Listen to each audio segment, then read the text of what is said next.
मेरा नाम है पवन द्विवेदी और आज हम समझने जा रहे हैं रे ऑप्टिक्स किरण प्रकाशिकी का पार्ट 3। तो सबसे पहले ये देख लेते हैं कि आज के इस लेक्चर में हम कौन कौन सी कॉन्सेप्ट पे चर्चा करेंगे, उन्हें समझेंगे। आज हमें समझना है बेसिकली प्रिज्म। पूरा चैप्टर, पूरा लेक्चर जो है वो प्रिज्म पे है। प्रिज्म से हम रिफ्रैक्शन, अपवर्तन को समझेंगे, प्रिज्म के कोण और विचलन कोण को समझेंगे, इनमें क्या संबंध है, इसका डेरिवेशन करेंगे। न्यूनतम विचलन कोण क्या होता है, आइडियल ग्राफ क्या होता है, और सबसे इंपॉर्टेंट एक डेरिवेशन करेंगे प्रिज्म के पदार्थ के अपवर्तनांक का व्यंजक। तो चलिए शुरू करते हैं। प्रिज्म आपने लेबोरेटरी में देखा होगा, इस तरह का कांच का, ग्लास का बना हुआ एक इंस्ट्रूमेंट होता है, उसको कहते हैं प्रिज्म। प्रिज्म में 2 त्रिभुज होते हैं, त्रिभुजाकार फलक होते हैं, और 3 आयताकार फलक होते हैं। टोटल 5 इसके सरफेस होते हैं, फलक होते हैं। प्रिज्म को हम ये कह सकते हैं एक ऐसा समांगी पारदर्शी माध्यम जो किसी कोण पर झुके हुए 2 समतल पृष्ठों के बीच में घिरा होता है, उसको प्रिज्म कहते हैं। ये 2 इसके समतल पृष्ठ हैं, एक इस तरफ का और एक इस तरफ का। ये किसी न किसी एंगल पर झुके हुए हैं, वही एंगल इसका प्रिज्म का कोण कहलाता है। ये अपवर्तक तल कहलाते हैं। तो इसमें कितने त्रिभुज हैं, ये एक इस साइड है और एक इस साइड है, 2 त्रिभुज हैं और 3 आयत हैं। एक आयत ये है और एक आयत ये है, और एक नीचे जो इसका बेस है वो उसका आयत है। तो 3 आयत और 2 त्रिभुज होते हैं। लेबोरेटरी में जो ग्लास का प्रिज्म होता है, प्रायः वो समबाहु प्रिज्म होता है।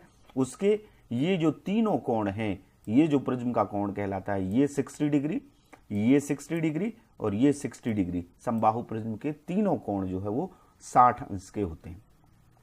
तो 2 त्रिभुज हो गए और 3 आयताकार फलक हो गए। इनसे घिरे पारदर्शी समांगी माध्यम को, समांगी से मतलब जिसका रिफ्रैक्टिव इंडेक्स समान रहता है, सब जगह एक सा रहता है, जिसका अपवर्तनांक म्यू जो है वो एक सा रहे, जैसे ग्लास है, कांच है, उसको कहते हैं समांगी माध्यम। उनसे घिरे पारदर्शी माध्यम को हम क्या कहते हैं, प्रिज्म कहते हैं। दूसरी बात, इसके जो समतल पृष्ठ हैं, ये वाला और इसके इस तरफ वाला और नीचे वाला, इनको अपवर्तक पृष्ठ कहते हैं, और इनके बीच का कोण, प्रिज्म का कोण कैपिटल ए या अपवर्तक कोण कहलाता है। ठीक है, इतनी बात हमने प्रिज्म के बारे में समझ ली। अब देखिए, प्रिज्म 2 क्रियाएं करता है। प्रिज्म से 2 घटनाएं हो सकती हैं। पहली वर्ण विक्षेपण कहलाती है। वर्ण का मतलब होता है रंग, विक्षेपण का मतलब होता है बट जाना। ठीक है, तो जब प्रिज्म के किसी सरफेस पर, किसी अपवर्तक फलक पर सूर्य का प्रकाश पड़ता है, व्हाइट लाइट पड़ता है, तो वो अपने अवयवी 7 रंगों में विभक्त हो जाता है। प्रिज्म 7 रंगों में उसको बांट देता है, जो कि स्पेक्ट्रम कहलाता है, वर्णक्रम कहलाता है। ये 7 रंग प्रिज्म के आधार से ऊपर की ओर जाने पर इनका जो क्रम होता है वो होता है violet, indigo, blue, green, yellow, orange और रेड। विबग्योर या बेंजानिहा, पीना, ला। इससे हम जानते हैं, आपने पिछली क्लासेज में इसको पढ़ा है, ये सबसे नीचे सबसे ज्यादा विचलित होती है प्रकाश की किरण। ये रंग, इसको कहते हैं बैगनी, फिर जामुनी, फिर नीला, फिर हरा, फिर पीला, फिर ऑरेंज, नारंगी और लास्ट में रेड। ये विचलन की भिन्नता के कारण होता है। प्रिज्म का अपवर्तनांक अलग अलग रंगों के लिए अलग अलग होता है। एक सूत्र होता है mu equals to delta is equal to विचलन कोण म्यू -1 इंटू ए। अलग अलग रंगों के लिए अलग अलग होता है म्यू, और म्यू के अलग होने से डेल्टा अलग अलग रंगों के लिए अलग अलग होता है विचलन। तो विचलन की भिन्नता के कारण प्रकाश 7 रंगों में विभक्त हो जाता है। ये तो वर्ण विक्षेपण होता है, इस पे हमको ज्यादा डिटेल में अभी चर्चा नहीं करें। दूसरा जो हमें पढ़ना है वो है प्रिज्म विचलित कर देता है प्रकाश की किरणों को। जैसे आप ये देख रहे हैं कि अलग अलग किरण विचलित हो रही है रंग के कारण। प्रकाश की किरण का अपवर्तन किस प्रकार से होता है, ये प्रकाश की किरण मानो PQ आपतित किरण है, तो जब ये प्रिज्म के अंदर जाती है तो ये एयर है और ये कांच है, वायु से कांच में जाती है, इसलिए यहां पर आपतन बिंदु पर ये अभिलंब खींचा गया है, अभिलंब की ओर झुक जाती है, और इसका मतलब है ये आधार के समानांतर हो जाती है। यदि ये प्रिज्म न्यूनतम विचलन की स्थिति में रखा है तो इस पर पॉइंट R पर ये फिर से बाहर निकलती है, यानी कांच से वायु में जाती है। कांच सघन माध्यम है, वायु विरल माध्यम है। ये इस आपतन बिंदु पर खींचे गए अभिलंब से दूर हटेगी नियम से अपवर्तन के, और दूर हटके ये आधार की ओर झुक जाती है। इस तरह से प्रिज्म से अपवर्तन होता है, वो प्रकाश की किरणों को विचलित कर देता है। तो दो चीजें होती हैं, एक वर्ण विक्षेपण और एक विचलन। प्रिज्म से पूरे अपवर्तन को हम इस डायग्राम से अब समझते हैं कि इसमें क्या क्या होता है। देखिए, एबीसी को हम प्रिज्म का मुख्य परिच्छेद कहते हैं, ठीक है। मेन क्रॉस सेक्शन जो ट्रायंगल है, इसको हमने एबीसी को क्या कहा, मुख्य परिच्छेद, ठीक है। अब इसमें क्या क्या है, पी क्यू, ये आपतित किरण है जो प्रिज्म के इस फलक पर अपवर्तक तल पर पड़ रही है, इसको कहते हैं आपतित किरण, इंसिडेंट रे, ठीक है।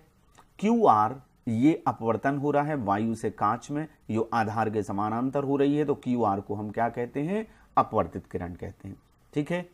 आर एस जो है वो प्रिज्म से बाहर निकल रही है, इस अभिलंब से दूर हट रही है, कांच से वायु में जा रही है, ये निकल रही है बाहर, तो इसको इमर्जेंट रे बोलते हैं, निर्गत किरण कहते हैं आर एस को, ठीक है। एम ओ और एन ओ दोनों अभिलंब हैं, आपतन बिंदु पर ये एक अभिलंब खींचा गया है 90 डिग्री का कोण, और ये खींचा गया है 90 डिग्री का कोण, तो ये दोनों क्या है, अभिलंब हैं, एम ओ और एन ओ। अब आपतन कोण क्या कहलाता है, आप किरण प्रकाश की के भाग 1 में और भाग 2 में ये अच्छी तरह से सीख चुके हैं कि आपतित किरण और अभिलंब के बीच बनने वाले कोण को हम आपतन कोण कहते हैं। अब यहाँ आपतित किरण क्या है, पी क्यू है, अभिलंब क्या है, एम ओ है, इन दोनों के बीच में जो कोण बन रहा है वो कौन सा है, पी क्यू एम, तो इसको हम कहते हैं आपतन कोण आई, ठीक है। अब निर्गत कोण कौन सा है, निर्गत कोण है एन आर एस, ये निर्गत किरण है आर एस, और एन ओ अभिलंब है, तो एन आर एस निर्गत कोण है, ये स्मॉल ई से हमने इसको शो किया है, ये यहां पे स्मॉल ई है, ठीक है। और अपवर्तन कोण, ये अपवर्तित किरण और अभिलंब के बीच में बनेंगे, तो अपवर्तन कोण एक R1 है और एक R2 है, इसका नाम क्या है, इसको हम पढ़ेंगे तो ओ क्यू आर, ये R1 और ये R2 ओ आर क्यू, ये दोनों R1 और R2 अपवर्तन कोण कहलाते हैं, क्योंकि अपवर्तित किरण QR और अभिलंब के बीच में बनते हैं। निर्गत कोण को हम स्मॉल ई कहते हैं, कई बार I और ये E, इसको भी I लिख दिया जाता है, इसको I1 और इसको I2, ठीक है। तो बात एक ही है, यदि हम इसको आपतित किरण मानते हैं तो प्रिंसिपल ऑफ रिवर्सिबिलिटी होता है, उत्क्रमणीयता के सिद्धांत से ये आपतित किरण हो जाएगी और ये अपवर्तित किरण, निर्गत किरण हो जाएगी, और ये अपवर्तित किरण यही रहेगी, इस तरफ आएगा एरो, तो दोनों को हम लिख सकते हैं। लेकिन जो अपवर्तित किरण और अभिलंब के बीच में कोण बनते हैं उनको अपवर्तन कोण कहते हैं। अब ये प्रकाश की किरण कितना विचलित हो रही है, इसका मापन किया जाता है आपतित किरण और निर्गत किरण के बीच बनने वाले कोण से, और वो कोण कहलाता है विचलन कोण। विचलन कोण यहां पर क्या होगा, KLS। आपतित किरण को यदि ये प्रिज्म नहीं होता तो ये सीधी जाती, ठीक है, आपतित किरण सीधी जाती, तो ये कितना विचलित हुई इसका मेजरमेंट करने के लिए हमने निर्गत किरण को पीछे बढ़ाया और आपतित किरण को आगे बढ़ाया, इनके बीच में जो कोण बनेगा उसको हम कहते हैं विचलन कोण, और यहां पर विचलन कोण KLS है, इसको ग्रीक लेटर डेल से, या इसको डेल्टा कहते हैं, दोनों शब्दों से इसको पुकारा जाता है, हम इसको डेल बोलेंगे, डेल्टा हम ट्रायंगल वाला बोलते हैं और इसको बोलते हैं डेल्टा, हालांकि ये भी डेल्टा ही है, तो ये डेल अक्षर से इसको शो किया जाता है, ये KLS कोण है। कोण A जो कि 60 डिग्री का होता है समबाहु प्रिज्म में, ठीक है, जो प्रिज्म समबाहु होगा उसमें कोण A, ये दो अपवर्तक फलकों के बीच का कोण है, इसको कहते हैं प्रिज्म का कोण या प्रिज्म का अपवर्तक कोण, हम उसे प्रिज्म का कोण पूरे इस वीडियो लेक्चर में बोलेंगे, ठीक है। अब प्रिज्म से अपवर्तन में आपने विचलन कोण समझ लिया, विचलन कोण को परिभाषित कैसे करेंगे, ये KLS हमारा विचलन कोण है, तो यदि जब प्रकाश की किरण प्रिज्म से होकर गुजरती है तो वह अपने मार्ग से विचलित हो जाती है, तो आपतित किरण और निर्गत, ये किस किस के बीच में बन रहा है, ये आपतित किरण है जिसको हमने बढ़ाया, और ये निर्गत किरण है, तो आपतित किरण और निर्गत किरण के बीच बनने वाले कोण को विचलन कोण कहते हैं, एंगल ऑफ डेविएशन, ठीक है। इसको डेल से या कैपिटल D से शो करते हैं, ठीक है, जनरली हम डेल से इसको शो करते हैं, प्रदर्शित करते हैं। ये एक बात हुई, तो यहाँ KLS बराबर डेल हो गया विचलन कोण, इतना आपको समझ में आया। अब हम विचलन कोण और प्रिज्म के कोण में एक बहुत महत्वपूर्ण संबंध निकालने वाले हैं, इसी डायग्राम से निकलेगा, और इसी से एक बहुत इंपॉर्टेंट रिलेशन निकलेगा प्रिज्म के पदार्थ के अपवर्तनांक का व्यंजक वो ज़्यादातर एग्जाम में पूछा जाता है। तो आपको दोनों को करना है। तो अब यहाँ इस पर हम विचार करते हैं, इस ट्राइंगल पर। ये सारा रिफ्रैक्शन आपने समझ लिया है। तो यहाँ एक ट्राइंगल आपको दिख रहा है बच्चों, LQR। LQR में ये जो हमारा विचलन कोण है ये बाहर बन रहा है। 9th में एक आपने प्रमेय पढ़ी है, उसको बहिष्कोण प्रमेय कहते हैं। बहिष्कोण प्रमेय ये कहती है कि किसी प्रिज्म के बाहर बना कोण, जिसको बहिष्कोण कहते हैं, वो अपने दूरस्थ अंतः कोणों के योगफल के बराबर होता है, इंटीरियर एंगल्स के सम के बराबर होता है। ये एक्सटीरियर एंगल, ठीक है। तो एक्सटीरियर एंगल क्या है, बहिष्कोण क्या है इस ट्राइंगल में, LQR में, उसका नाम है KLS, ठीक है। ये किस किस के योग के बराबर है, दूर वाले अंतः कोण। दूर वाले अंतः कोण क्या है, एक ये कोण है और एक ये कोण है। इस कोण का नाम हम कैसे लिखेंगे, इस Q को बीच में करेंगे LQR, तो हमने लिखा LQR, और इसको लिखेंगे LRQ। तो ये वाला कोण LQR और LRQ के योगफल के बराबर होगा। अब आप एक बात समझ लीजिए, ये यहां पर I कोण बन रहा है, इसके सामने जो शीर्षाभिमुख कोण होगा ये पूरा I होगा इतना, इसके नीचे इतने हिस्से में बन रहा है अपवर्तन कोण R1। तो यदि हम LQR को निकालना चाहते हैं तो ये I हुआ, तो ये पूरा कोण क्या होगा, I होगा। I में से हम नीचे वाले R1 को घटा देंगे तो LQR का मान आ जाएगा, ठीक है। और इसी तरह से ये E जो एंगल है, निर्गत कोण है, उसके सामने ये पूरा कोण E होगा, ये शीर्षाभिमुख कोण है। तो E के सामने ये कोण पूरा E है, इसमें से यदि हम नीचे का हिस्सा R2 घटा देते हैं तो ये कोण हमारे पास आ जाएगा, जो कि हमारा LRQ कोण है। तो LRQ का मान होगा E माइनस R2 और LQR इसका होगा I माइनस R1। ये हमारा समीकरण 1 हो गया, ठीक है। अभी आपने समीकरण 1 निकाल लिया बहिष्कोण प्रमेय से। अब ये ट्राइंगल देखिए OQR, इसमें 3 कोण हैं, एक R1 है और एक R2 है, और ये वाला कोण है QOR, दिख रहा है। आप जानते हैं त्रिभुज के तीनों कोणों का योग कितना होता है, 180 अंश होता है। तो हम ये लिख सकते हैं इस ट्राइंगल में QOR में R1 plus R2 plus QOR बराबर 180 अंश, ठीक है। अब इससे यदि हम QOR कोण निकालें तो हम इन दोनों का पक्षांतर कर देंगे, R1 और R2 का, तो ये 180 में से घट जाएंगे। 180 degree minus R1 plus R2, ये हमारा इक्वेशन 2 आ गया। अब एक चीज और देखिए, ये आपको एक चतुर्भुज दिख रहा होगा AQOR, ये चतुर्भुज आपको दिख रहा है। आप जानते हैं कि चतुर्भुज में 4 कोण होते हैं और चारों कोणों का योग 360 डिग्री होता है, ठीक है। अब 4 कोण कौन कौन से हैं, एक कोण तो ये हमारा A है, दूसरा कोण हमारा है ये इसके सामने QOR, ये 2 कोण हो गए। यहां पर एक कोण है AQO, ये वाला, ये कोण 90 डिग्री का है, ये हमने लंब डाला है। और ARO ये भी 90 डिग्री का है, ये हमने यहां लंब डाला हुआ है। तो इस 360 में से 2 कोण 90-90 के हैं, ठीक है।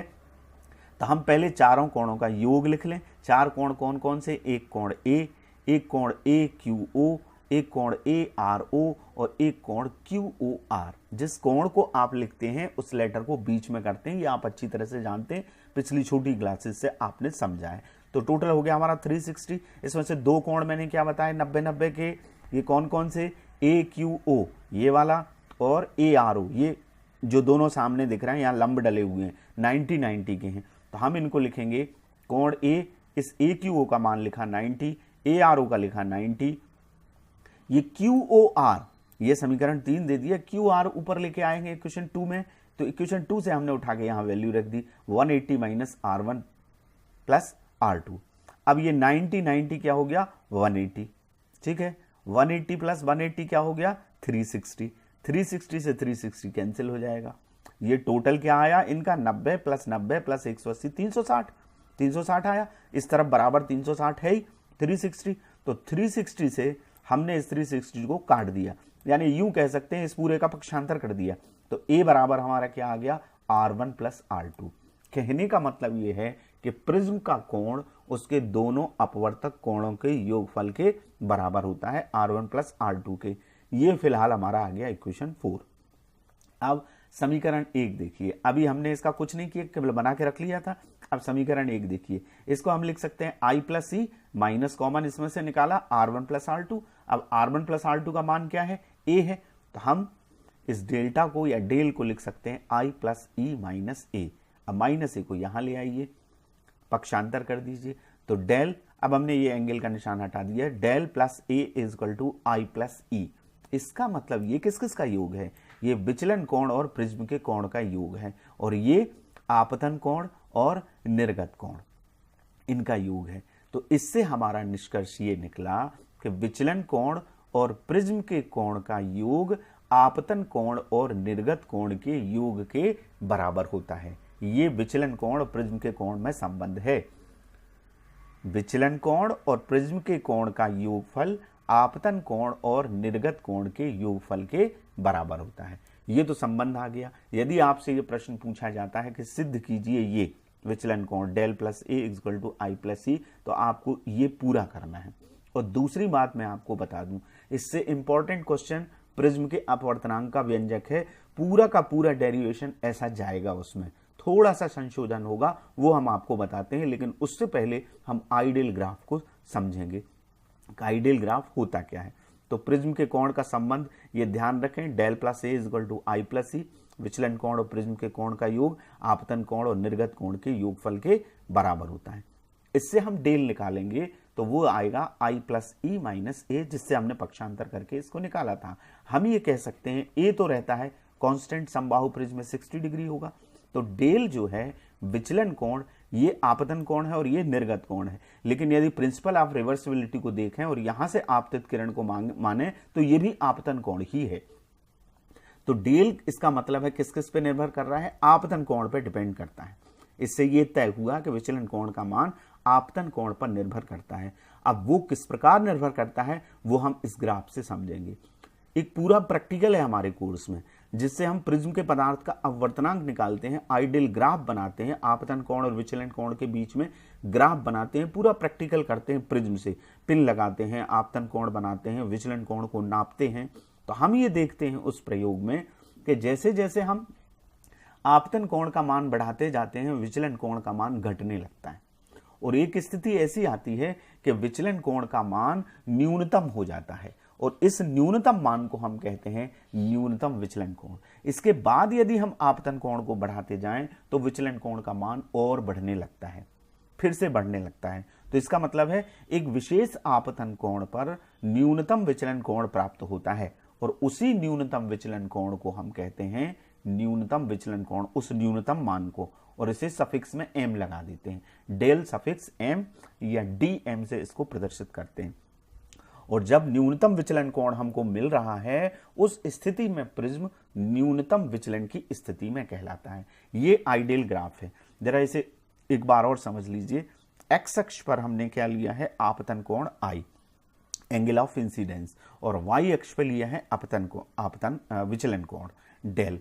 और जब हम प्रयोग को करते हैं, 3-4 बार प्रिज्म को रख के प्रयोग किया जाता है ड्राइंग बोर्ड पर 4 पिनों से। हम एक सफ़ेद कागज को लगाते हैं, फिर एक लाइन खींचते हैं, वहाँ पर 35 डिग्री का या 30 डिग्री का ये एंगल बनाते हैं, उसको आपतन कोण कहते हैं। फिर पिनों को हम दूसरी तरफ से देखते हैं और विचलन कोण हमको मिलता है। वो विचलन कोण की वैल्यू शुरुआत में ज़्यादा आती है।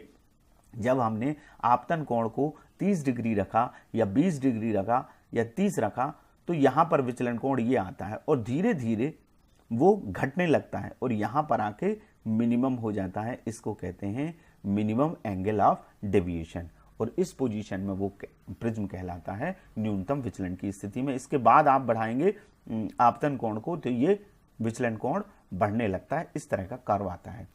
तो ये आपको प्रैक्टिकल में भी करना है। न्यूनतम विचलन कोण में 3 बातों का आपको ध्यान रखना है, आगे के डेरिवेशन में भी वो काम आएंगी। जब प्रिज्म न्यूनतम विचलन की स्थिति में होता है, उस स्थिति में आपतन कोण और निर्गत कोण का मान बराबर होता है, यानी जो आई एंगल है ये ई एंगल के बराबर होगा। यदि प्रिज्म हमारा समबाहु है, यानी जो प्रिज्म का कोण है वो 60 डिग्री है, तो अपवर्तित किरण इस आधार के समानांतर होती है। अपवर्तित किरण क्या है, क्यू आर, ये इसके बीसी के क्या होगी, समानांतर होगी। और आपतित तथा निर्गत किरणें प्रिज्म के अपवर्तक पृष्ठों से बराबर कोण पर झुकी होती हैं। यानी ये जो बराबर कोण पर झुकने का मतलब है ये जो R1 और R2 हैं ये दोनों बराबर होंगे, ये दोनों अपवर्तन कोण बराबर हो। दो मोटी मोटी बातें आपको ध्यान रखना है जो डेरिवेशन में भी काम आएंगी। एक तो I और E बराबर होंगे, इसका हम उपयोग भी करेंगे, और R1 और R2 बराबर होंगे, उसी डेरिवेशन को हम आगे बढ़ाते हैं। और दूसरा QR BC के पैरेलल होगी, इस आधार के समानांतर होगी। तो खासतौर से ये दो I = E और R1 = R2, इसको हम R मान लेंगे। तो चलिए वो महत्वपूर्ण डेरिवेशन करते हैं, उसको बिल्कुल वैसे ही करना है जो हमने अभी इससे पहले किया था। हमने क्या लिया, ये डायग्राम बनाया और ये ट्राइंगल LQR लिया। LQR में आपने पढ़ा है अभी कि ये कौन सा कोण है, बहिष्कोण है, जो कि विचलन कोण कहला रहा है। तो बहिष्कोण अपने दूरस्थ अंतः कोणों के योगफल के बराबर होगा। तो KLS बराबर होगा एंगल LQR प्लस LRQ। इसको निकालना आपने अभी सीखा है LQR को। ये I कोण है, इसके सामने का ये पूरा I होगा, उसमें नीचे वाला कोण हम घटा देंगे तो LQR की वैल्यू आ जाएगी। LQR की क्या आएगी वैल्यू, I - R1। और LRQ ये पूरा कोण E है, तो इसके सामने शीर्षाभिमुख कोण ये पूरा E होगा बच्चों। तो नीचे का हम कोण घटा देंगे R2, तो हमें ऊपर का कोण LRQ मिल जाएगा। तो इन दोनों की वैल्यू हमने रख दी, यही हमने वहां किया था। तो कोण डेल बराबर I - R1 plus E - R2, ये हमारा इक्वेशन फर्स्ट आया। अब उसी तरह से हमने त्रिभुज ले लिया QOR। QOR में 3 कोण हैं, त्रिभुज के तीनों कोणों का योग 180 अंश होता है। तो R1 plus R2 plus QOR बराबर क्या होगा, 180 डिग्री। ठीक है, उसी तरह से हमने QR को यहां निकाल लिया, यह हमारा इक्वेशन 2 हो जाएगा। हमने R1 प्लस R2 का पक्षांतर कर दिया तो हमारे पास समीकरण 2 आ गया, 180 degree minus R1 plus R2। कोई प्रॉब्लम नहीं है, अभी हमने किया है। फिर हमने ये एक चतुर्भुज लिया EQR। आप जानते हैं कि चतुर्भुज के चारों कोणों का योग 360 अंश होता है। पूरा का पूरा डेरिवेशन 90% वही है, उसी को हमें आगे बढ़ाना है। तो चार कोण कौन कौन से हो गए, ये कोण A, ये AQO और ARO और ये QOR। इनमें से दो कोण 90-90 के हैं, ये वाला यहाँ लंब डला हुआ है, ये कोण भी 90 डिग्री का है। दैट्स वाई इनकी जगह 90 + 90 लिखेंगे। QR की वैल्यू इस समीकरण 2 से रख देंगे। तो हमारा ये इक्वेशन है इस तरह का हो जाएगा। तीसरा कोण A 90 degree plus 90 degree plus 180 minus R1 plus R2। अब इन तीनों को जोड़िए तो ये जोड़ आता है 90 + 90 प्लस 180 यानी 360 डिग्री। इस 360 से इस 360 को हमने कैंसिल किया और R1 minus R1 plus R2 का पक्षांतर किया तो चौथा समीकरण आया R1 प्लस R2। कोण A का मान आ गया समीकरण 4 से। अब यहां पर हमारे पास ये डेल का समीकरण 1 का समीकरण ये है, समीकरण 1 से कोण del = I + E R1 + R2। ठीक है, और डेल्टा इससे हमने लिखा I + E minus angle A। ये चौथे समीकरण का यहां मान रख दिया, R1 + R2 का मान है। अब इससे हम यहां तक आए थे कि डेल + A = I + E, इसका पक्षांतर कर दिया तो ये हमको मिल गया। इससे डेल कितना आ जाएगा, ये जो आ रहा है उसी को हमने समीकरण 5 यहां बना दिया, -A लिख दिया, यही कही यहां पे लिखा हुआ है। अब हम आगे करते हैं, ये हमारा समीकरण 4 है और ये हमारा समीकरण 5 है। आपने अभी पढ़ा विशेष स्थितियां, जब प्रिज्म न्यूनतम विचलन की स्थिति में होता है तब I और E आपस में बराबर होते हैं और R1 और R2 दोनों कोण बराबर होते हैं। ये I और E बराबर होते हैं और दोनों अपवर्तन कोण बराबर होते हैं। तो इसमें यदि समीकरण 4 में हम ये मान लेते हैं कि R1 और R2 R के बराबर है और न्यूनतम विचलन की स्थिति में डेल का मान डेल M होता है और I और E बराबर होता है, तो इस समीकरण 4 में हम R1 की जगह भी R लिख सकते हैं और R2 की जगह भी R लिख सकते हैं। तो A की वैल्यू हमारी आ जाएगी 2R। ठीक है, इससे R निकाल लीजिए। अपवर्तन कोण वो क्या आ गया, A/2। ये हमारा समीकरण 6 हो गया। पूरा डेरिवेशन वही किया, यहाँ 4 और 5 से ये बदलाव है जबकि प्रिज्म न्यूनतम विचलन की स्थिति में है। ये छठवां समीकरण हो गया। अब ये जो पांचवा समीकरण है, इस मिनिमम एंगल ऑफ डिविएशन की पोजीशन में डेल की जगह क्या आएगा, डेल्टा M। डेल M आ गया। E बराबर है I के, तो इस E की जगह हमने I लिख दिया और -A। अब क्या करें, इस आई और आई को जोड़ने तो ये हो जाएगा और ए का पक्षांतर हो जाएगा यहां, तो del M plus A equals to क्या हो गया 2i। इससे आप आई निकाल सकते हैं, 2 का पक्षांतर कर दीजिए तो 7वां समीकरण आई हमारा निकल गया del M plus A by 2। देखिए अपवर्तनांक कैसे निकलेगा, अपवर्तनांक का सूत्र क्या है, स्नेल का नियम लगेगा। स्नेल का नियम क्या कहता है, आपने किरण प्रकाश की भाग 1 में पढ़ा है, mu is equal to sine I upon sine R. तो sine I upon sine R निकालने के लिए हमें आई चाहिए और आर चाहिए, तो हमने आर ये निकाल लिया ए बटे 2, आई हमने ये निकाल लिया डेल एम प्लस ए बटे 2। ठीक है, आई और आर के मान हम स्नेल के नियम में रख देंगे। प्रिज्म के पदार्थ का अपवर्तनांक होता है म्यू बराबर sine I upon sine R. यह हमारा इक्वेशन 8 है। अब 6वें समीकरण से बच्चों और 7वें समीकरण से आई और आर के मान हम इस 8वें में रख देंगे। तो जब हम ये मान रखेंगे तो हमारा समीकरण इस तरह से हो जाएगा, साइन आई की जगह हमने लिखा del M plus A by 2, ये आ गया, और आर की जगह हमने ये लिखा ए बाई 2, साइन ए बाई 2।